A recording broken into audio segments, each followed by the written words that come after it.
Segunda de Reyes capítulo 6 comienza con Eliseo haciendo flotar el hacha que cayó en el Jordán.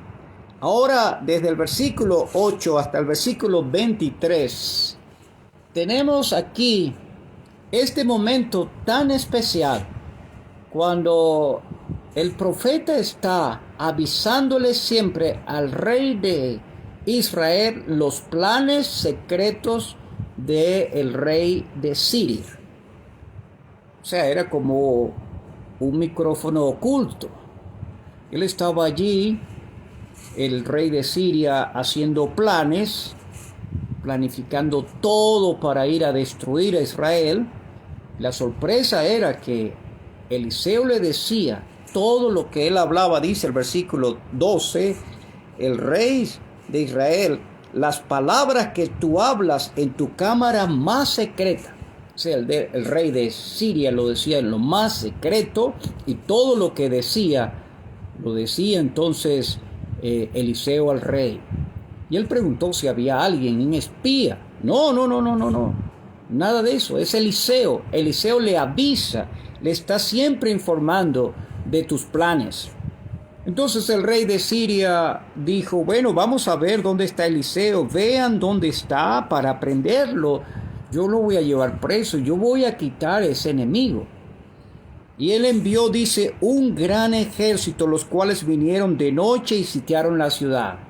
Vinieron a Dotán, donde vivía el profeta Eliseo, y van a rodear toda la ciudad. Fíjese, querido oyente, que dice: se levantó de mañana y salió el que servía al varón de Dios. El siervo de Eliseo se levanta, y cuando sale ve esto. Dice que la ciudad estaba sitiada con gente de a caballo y carros. Y él dijo: Señor mío, ¿qué haremos? ¿Qué vamos a hacer? De esta no vamos a escapar. Estamos rodeados. ¿Qué vamos a hacer cuando hay un gran problema? Todo un gran ejército. Querido oyente, fíjese lo que dice. Eliseo le dijo: no tengas miedo, porque más son los que están con nosotros que los que están con ellos. No tengas miedo. El siervo del profeta Eliseo no podía ver lo que veía Eliseo, pero él le anima para decirle: no tengas miedo, no tengas temor, porque más son los que están con nosotros. Uno pudiera decir: bueno, ¿quiénes somos usted y yo nada más contra todo un ejército? Miles muy armados. ¿Qué vamos a hacer? Ahora fíjese, dice: entonces oró Eliseo: te ruego, oh Jehová, que abra sus ojos para que vea. Él oró por su siervo para que Dios le abriera los ojos, para que él pudiera ver lo que estaba allí. Y dice: entonces Jehová le abrió los ojos del criado, y miró, he aquí que el monte estaba lleno de gente de a caballo y de carros de fuego alrededor de Eliseo. Qué emoción, qué tranquilidad para aquel criado cuando escucha que su señor está orando por él, y él ahora tiene una visión clara. Puede ver un ejército que era un ejército celestial para protegerlos, para librarlos de todo ese peligro. Más son los que están con nosotros, más. No tengan ningún miedo. Entonces ahora hace otra oración Eliseo, y ahora él va a orar por ese ejército. Luego dice, oró por los sirios. Oró a Dios: te ruego que hieras con ceguera a esta gente, y los hirió con ceguera conforme a la petición de Eliseo. Por un lado, querido oyente, él va a orar por su siervo para que vea el ejército celestial, y luego va a orar por estas personas que habían venido para darles la ceguera, y los va a conducir de una manera de que ellos lleguen a Samaria. Y cuando llegan a Samaria, vuelve a orar por ellos para que Dios abra los ojos. Y ahora se encuentran en medio de Samaria, rodeados son ahora ellos. Está el ejército de Israel. Y el rey de Israel le pregunta a Eliseo: ¿qué vamos a hacer? ¿Los vamos a matar? Dice: no. ¿Cómo que lo vas a matar? No. Dale pan y agua. Y entonces dice: se les preparó una gran comida, y comieron y bebieron. y regresaron y nunca más vinieron bandas armadas. Nunca más. Esta es la historia que tenemos para hoy. Dios abre y Dios cierra los ojos. Ese es nuestro primer punto, queridos oyentes. Cómo Dios de una manera milagrosa obró en ese día para abrir los ojos al siervo de Eliseo y él podía observar quiénes estaban con ellos. ¿Cuál es la aplicación que tenemos? Dios puede abrir los ojos, sí, los ojos del entendimiento. Si leemos en Lucas capítulo 24, versículo 5, es el momento de la resurrección, el primer día de la semana. Los discípulos tienen miedo, ellos no saben lo que ha sucedido en cuanto al cuerpo del Señor, porque unas mujeres fueron y no lo encontraron. Y están en el aposento alto, solitos, miedosos. Y el Señor se puso en medio y les mostró sus manos, sus heridas, para animarlos. Le dijo, paz a vosotros. Y Él dice que Él les abrió el entendimiento para que comprendiesen, entendieran las Escrituras, para que llegaran a entender que era necesario que el Cristo padeciera y resucitara. Él abrió el entendimiento de estos discípulos. Aunque le veían físicamente, no entendían. Y el Señor va a obrar para que entiendan la palabra de Dios, para que la puedan comprender. El mensaje era que Cristo tenía que sufrir y resucitar. Tuvo que obrar para que ellos entendieran. Pablo hace una oración en Efesios. En el capítulo 1 le dice, mi oración es que los ojos de su corazón les sean iluminados, para que sepan cuál es la esperanza de su llamamiento. Pablo estaba orando por los creyentes, ya eran salvos, pero él sigue que ellos puedan crecer y los ojos del entendimiento se puedan abrir para entender, para saber la esperanza de su llamamiento. Cuando Pablo fue salvo y contó cómo fue salvo al rey Agripa, en el capítulo 26 de Hechos, versículo 17, él dice que el Señor le dijo, te voy a enviar a tu pueblo y a los gentiles.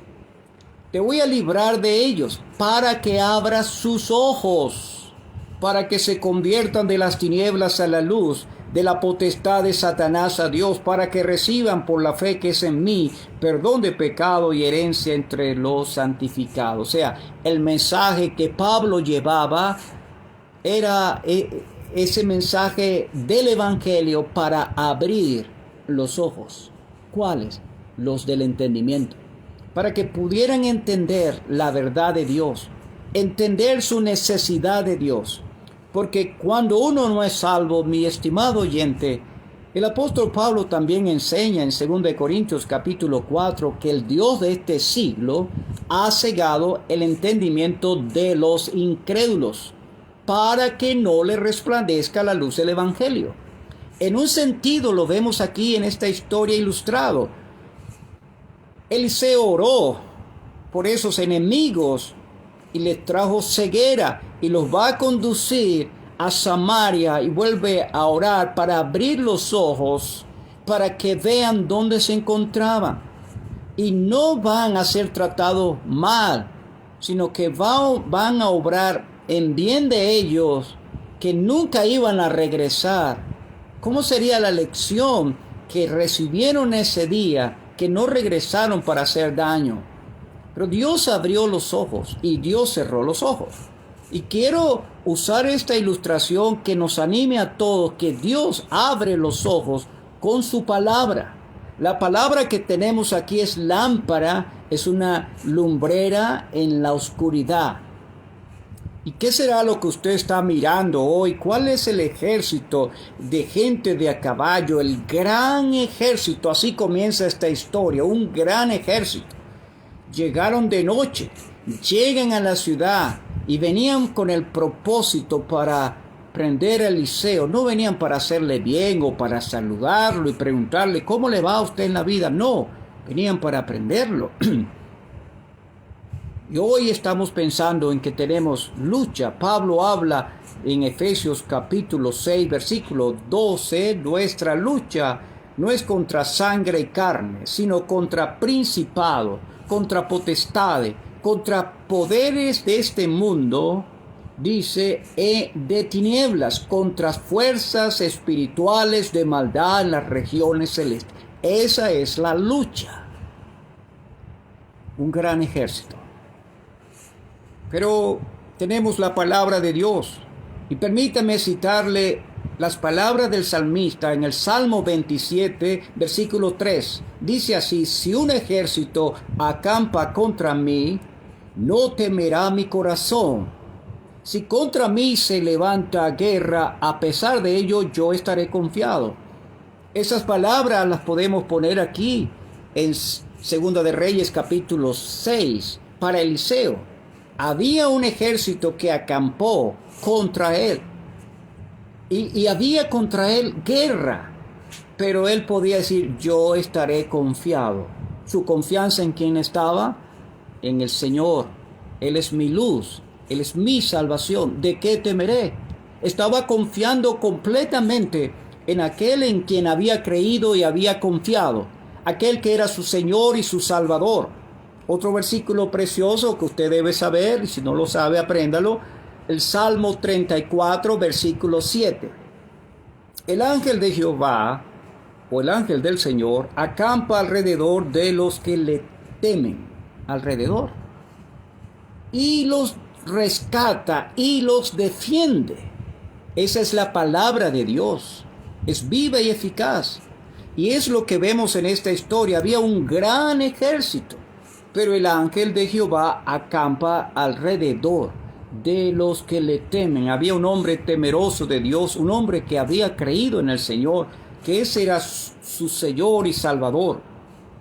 Entonces, cuando vemos aquí en la palabra de Dios, Romanos capítulo 8, también versículo 31, ¿qué pues diremos? Si Dios está por nosotros, ¿quién contra nosotros?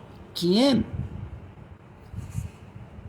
El siervo dijo: ¿qué haremos? ¿Qué haremos? ¿Estará usted preguntándose qué voy a hacer con todo este ejército, con todos estos problemas, con esta angustia, con este sufrimiento? ¿Qué haré? Bueno, vamos a hacer lo que dice la Biblia. Eliseo oró.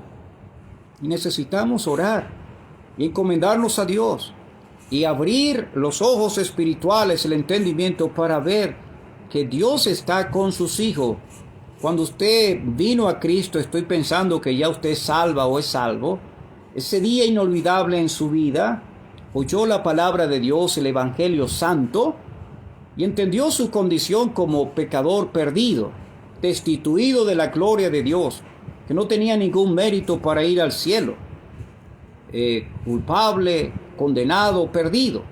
Pero también oyó las buenas noticias que Cristo Jesús vino al mundo para salvar a pecadores. Y cuando usted entendió esta verdad, arrepentido, entendiendo su condición, y miró por fe ¿a quién? Al Salvador, a Jesús, al Cristo, en la cruz muriendo por pecadores. Y usted por la fe abrazó esa verdad, creyó, recibió a Cristo, descansó en esa obra. Él murió por los pecadores, murió por mí. La sangre de Jesucristo nos limpia de todo pecado, y la palabra de Dios dice: el que en Él cree tiene vida eterna. Desde ese día es salva, es salvo. Ninguna condenación hay para los que están en Cristo Jesús. Entonces, si un ejército acampa contra mí, Salmo 27:3, no temerá mi corazón. Si contra mí se levanta guerra, a pesar de ello yo estaré confiado. Esa es la confianza que nos da la palabra de Dios. El Santo Espíritu que hemos recibido aplica la palabra de Dios a nuestras vidas. Y qué consuelo saber esto. Ahora, esta historia que comienza con un gran ejército, concluye con un gran banquete. Y uno dice: bueno, si ellos venían era para hacer daño, para destruir, para matar. Bueno, ellos necesitan recibir su merecido. Bueno, la palabra de Dios dice, versículo 19 de Romanos capítulo 12, Pablo dice: amados, nunca tomen venganza ustedes mismos, sino den lugar a la ira de Dios, porque escrito está: mía es la venganza, yo pagaré, dice el Señor. Versículo 20: pero si tu enemigo tiene hambre, si tiene hambre, sí, ¿qué vas a hacer? Dale de comer. Si tiene sed, dale de beber. Porque haciendo esto, carbones, ascua encendida amontonarás sobre su cabeza. No seas vencido por el mal, sino vence el mal con el bien. No seas vencido de lo malo, mas vence con el bien el mal. Fue lo que hizo Eliseo. Eliseo le dice al rey: no los vas a matar. Dale pan, dale agua, no los mates. Y le hicieron un gran banquete, una gran comida. Así termina la historia. Un gran ejército, ahora hay un gran banquete. Esta es la palabra de Dios. Cristo dijo: orad por vuestros enemigos. Oren por ellos. Eso va a sanar el corazón de uno. Y vamos a orar por esas personas también, para que Dios tenga misericordia de ellos. Porque nuestro ejemplo, Jesús, el Cristo, cuando le maldecían, no respondía con maldición, sino que encomendaba la causa al que juzga justamente. Y hoy permítame animarle a que se detenga un momento para ver cómo están sus ojos. ¿Ya están abiertos para mirar por fe al que murió en la cruz, o sigue cegado y no ha entendido esta preciosa verdad, esta gran verdad, que Cristo Jesús vino al mundo para salvar a los pecadores? Pablo decía: de los cuales yo soy el primero. Cuando entiende esta verdad, yo sí soy un pecador, por supuesto, pero Dios me amó tanto que dio a su Hijo Jesucristo, murió y resucitó. Él vive, para que todo aquel que en Él cree no se pierda, mas tenga vida eterna. Oramos que Dios abra sus ojos hoy mismo del entendimiento, que pueda ver por fe a Jesús, al Cristo, al Salvador, al Señor, y pueda confiar y descansar en Él. Pero si está ya en esta condición, soy salvo. ¿De qué temeré? Si un ejército acampa contra mí, no temerá mi corazón. Si contra mí se levanta guerra, a pesar de ello yo estaré confiado. ¿En quién? En el que es la roca, el que venció, el que es victorioso. Él venció la muerte, ha resucitado, Él vive, y Él es nuestra esperanza. Estimado oyente, venga a Cristo por la fe, crea la palabra de Dios. Dios quiere abrir los ojos de su entendimiento, y Él tiene poder para hacerlo, por creer la palabra de Dios, por confiar en la palabra de Dios, por descansar en lo que Dios dice. No esté pensando en sus emociones o en sus obras, en sus acciones, no, sino lo que Cristo hizo en la cruz es completamente suficiente. Dios está satisfecho. El que en Él cree no es condenado, pero el que no cree ya ha sido condenado, porque no ha creído en el nombre del unigénito Hijo de Dios. Venga Cristo hoy, confíe en Él como su Señor y Salvador, para gozar el perdón de sus pecados, la vida eterna. Estuvo con usted su amigo y servidor Gilberto Torres, deseando que Dios los bendiga, que tenga un feliz fin de semana. Si no tiene dónde asistir, escuche los anuncios al final.